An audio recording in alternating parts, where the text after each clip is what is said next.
Yun no, Plaza Mexico open to the public na.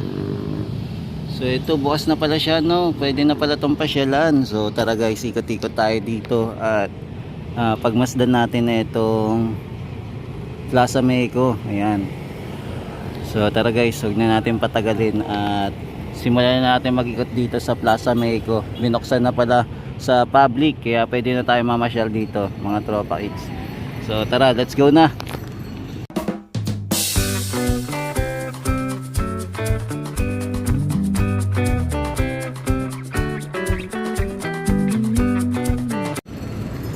Grabe ang nangyari dito sa Ilog Pasig. Bakit sobrang dumi ngayon? Ang daming basura. At napansin natin na sobrang itim siya. Ano kayang nangyari? Ba't maraming tambak ng basura ngayon? Yan, tas ito na po yung kabilang Plaza Mexico. So silip din po tayo dito sa kabilang Plaza Mexico. So ito na yung tsura nya no. Binuksan na pala sa public. Yan, sa wakas. So makakaikot-ikot tayo ngayon dito ng malaya mga tropa kids. So ito yung ganap ngayon, open to the public na. Yan, tapos may mapapansin tayong foreigner na naglalakad-lakad at meron siyang girlfriend na may flower po. Yan, so nandito naman po tayo sa entrance ng Plaza Mexico no.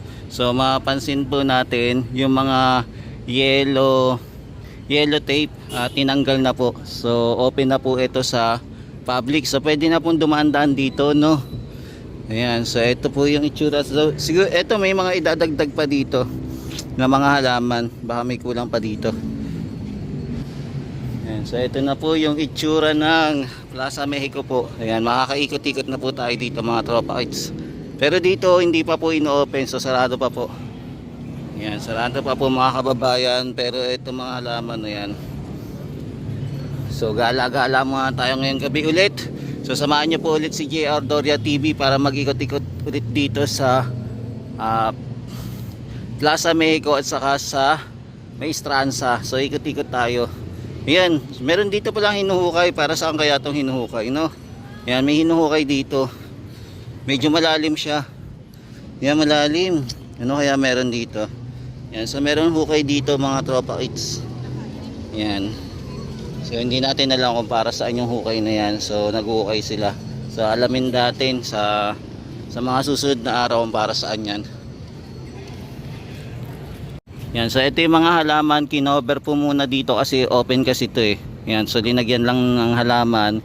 Hindi po siya dinerecho na pader. Yan, maganda sana kung ide-diretso ito na pader. Pero ngayon hindi pa dinediretso. Ayan.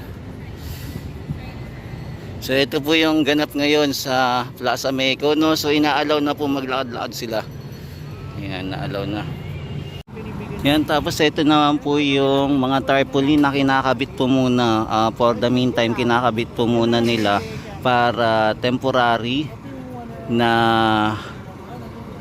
para sa nalalapit po na inauguration. So hindi muna ito nilagyan ng pader, tapos nilagyan din po siguro ng temporary na ilaw para kung sakali maglalakad-lakad po ang ating presidente dito, makita niya yung itsura ng Maestranza po no, na ganito po kalaki. Ayan, so ito po yung nilagay dito. Diba?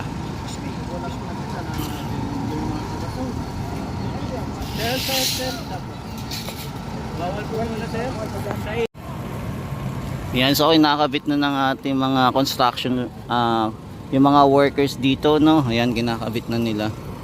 Ayan, tapos may mga ano pa rin dito pumupunta. Ayan, may mga ano tayo dito, mga nag-i-inspection po para sa event. Ayan, so ito yung kaganapan dito.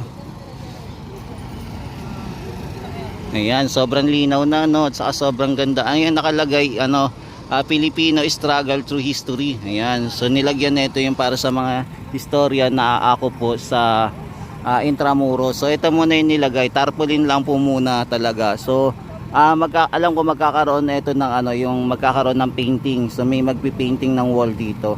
Ayan,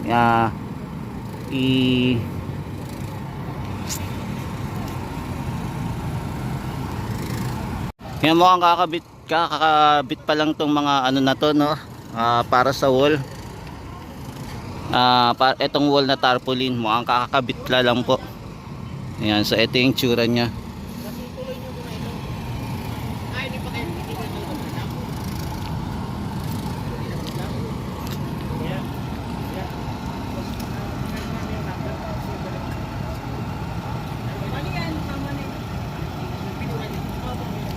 Yan, for the meantime, itong mga baluster dito hindi mo na binuksan, no? So wala mo nang bukas yung baluster. Ayan, hindi po muna binuksan.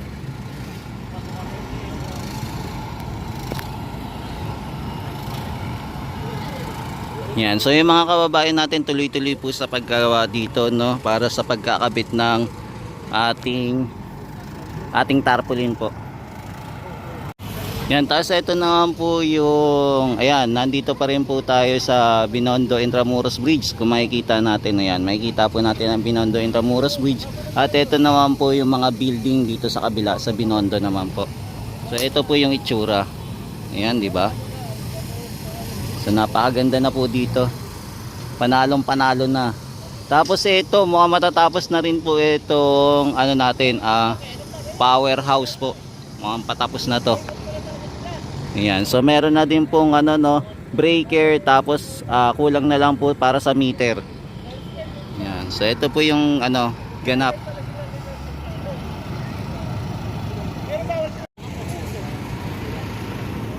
Ayan, tapos ito na po yung Chinese marker naman. Ayan, ito yung Chinese marker na nandito.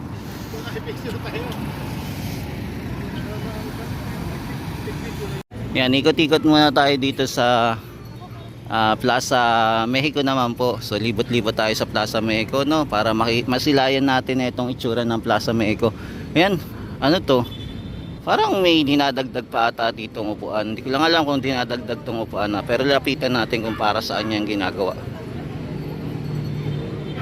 Ayan, so ito yung itsura po. Wala, tinanggal na po yung yellow, yellow, ano ba tawag doon? Yellow tape. Ayan, tinanggal na po yung yellow tape. So open to the public na, pwede na po silang dumaan-daan. Ayan, ito para saan kaya ito gagamitin na? Ayan, mayroong box dito. Ayan, para saan kaya ito gagamitin tong box na to? Ayan, nakakalibot-libot na tayo dito sa Plaza Mexico. So wala na po siyang harang, no? Open to the public na po. Ayan, pwede na mag-ikot-ikot dito. Yan, pwede na mamasyal. Pwede na rin tumambay ang ating mga kababayan. Kaya kung gusto nyo po na medyo tahimik, ayan, pwede po kayong pumunta muna dito sa Plaza Mexico, ayan, para magpalamig-lamig.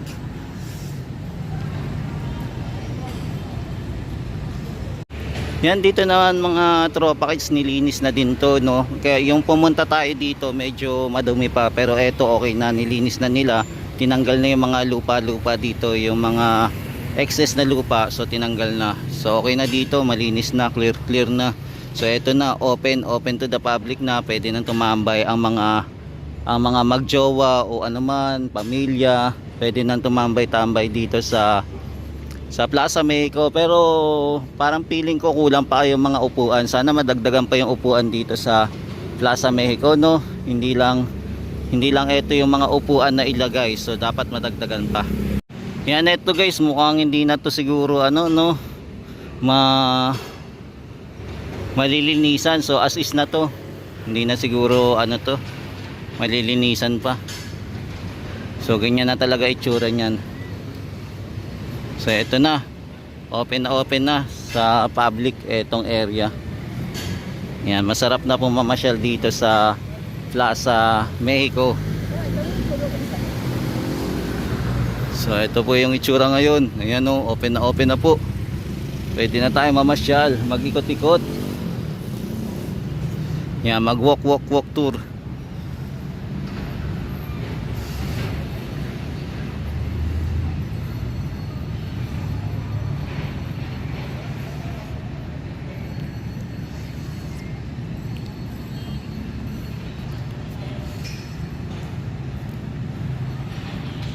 Yan, di bale ito maagang pa Valentine's po, no? Maagang pa Valentine's sa atin.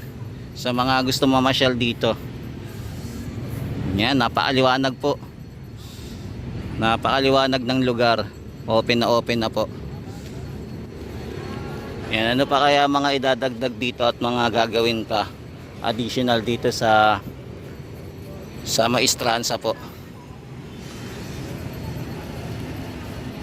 Ayan mga tropa kids, anong nangyari sa ating mga ilog at bigla na naman madumi na naman po ang ating ilog. Meron po ba kayang may mga lugar kayang umulan kaya dumumi na naman yung ating ilog? Ayan o, grabe, kailangan talaga ng full force dito para maayos yung papaligiran natin. Hindi pwedeng ganito na lang. Kailangan talaga may manggawa yung government para maayos ang Pilipinas. Ayan, daming basura na palutang-lutang.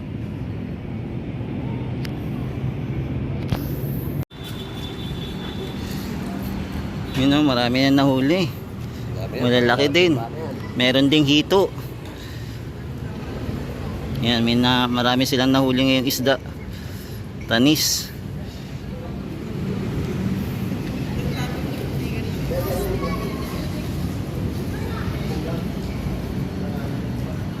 Yan, medyo madumi lang po ngayon yung ilog. Ang daming basura.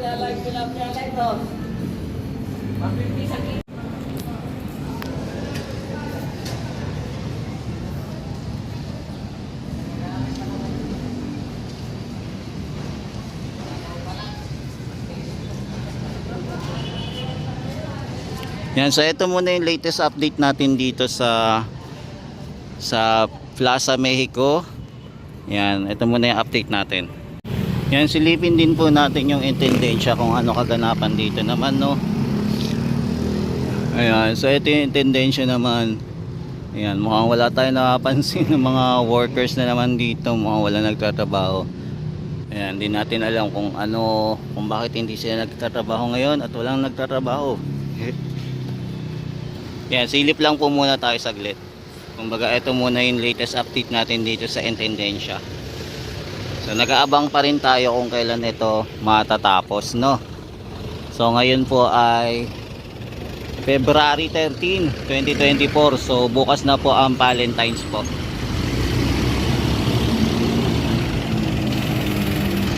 Yan mga tropa, ikot din naman. Sorry. Ikot naman tayo dito sa Pasig River Esplanade naman, no. Silip naman tayo kung ano bago dito sa Pasig River Esplanade. Yan, so ito yung isa sa bago dito, yung magkakaroon pala ng panibagong tindahan dito, no. Ayan, so magkakaroon po ng panibagong tindahan dito. Ayan. So ang ganda, no. Ayan, may mga decoration na din sila pa ilaw dito. So abangan natin kung ano yung titinda nila.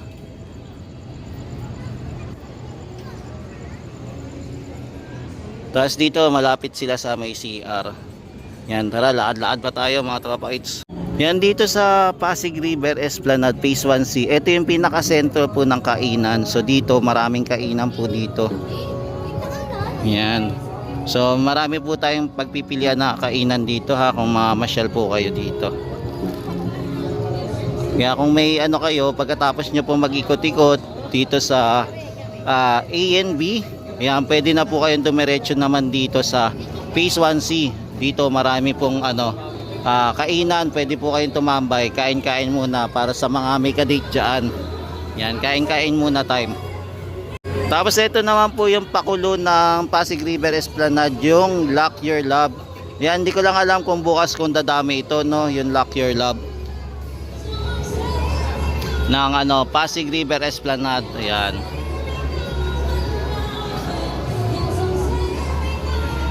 So ito na, kahit paano dumadami na sila.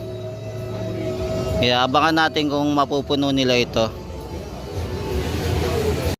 Yan, tapos meron naman dito nanguhuli po ng isda, no. Ayan, mga tilapia, nanguhuli sila.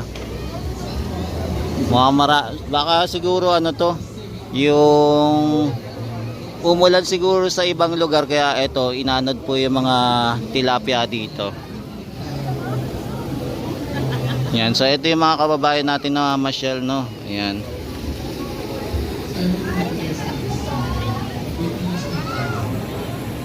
Yan, tapos nandito naman po yung mga costumer natin.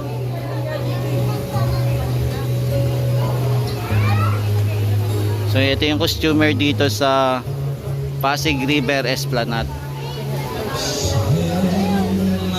Yan, so ngayong gabi na to masaya. Masaya po yung mga tao dito na namamasyal. Yan, so may tindahan din po dito ng mga bulaklak. Yan, kung gusto niyo pong bumili. Para po sa ibibigay niyo po sa Valentine's Day.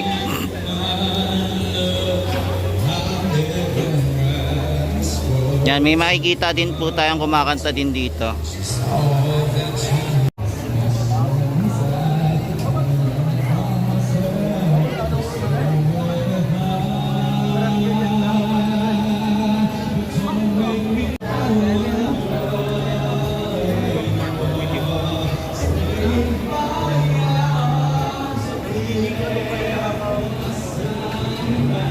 Yan, ano kaya meron dito at nagkukumpulan yung mga tao dito, no?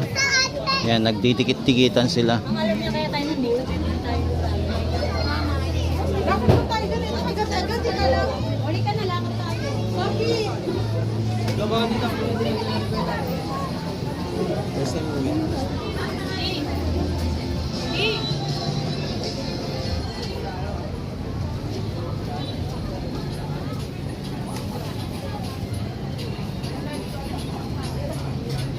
Yan, meron din dito nagtitinda din. Yan.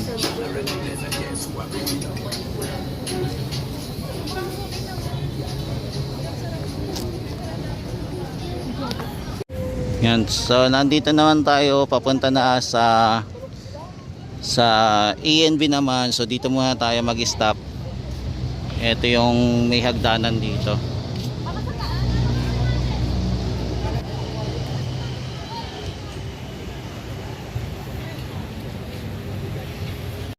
Yan, ang dami ding isda dito. Yan, pwede manghuli dito. Inaabangan nila yung ilaw, no? Yung mga tilapia. So sa ilaw sila naaakit. Yan, lalaki.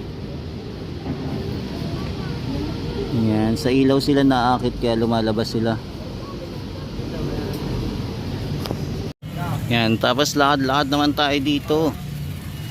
Yan, punta naman tayo sa ENB naman. So dito naman tayo tatambay. Dito na natin tatapusin ang ating pag-update dito ngayon, February 13. Dito sa Pasig River Esplanade naman tayo sa ENB. Yan, kung makapansin natin, marami din po namamasyal dito. Yung mga nag-i-enjoy lang, yung nag-walk-walk. Yan, medyo mahaba-haba na po nilalakad natin, no? Simula doon sa Plaza Mexico hanggang abot po dito. Yan, medyo mahaba-haba na po yung iniikot natin. Kaya pag naayos pa po yung may Stranza hanggang Port Santiago po, yan, medyo malayo-layo na ilalakarin natin para mag-update tayo. So mag-walk-walk tour tayo dito, no, pagka na ano na yon, na open to the public.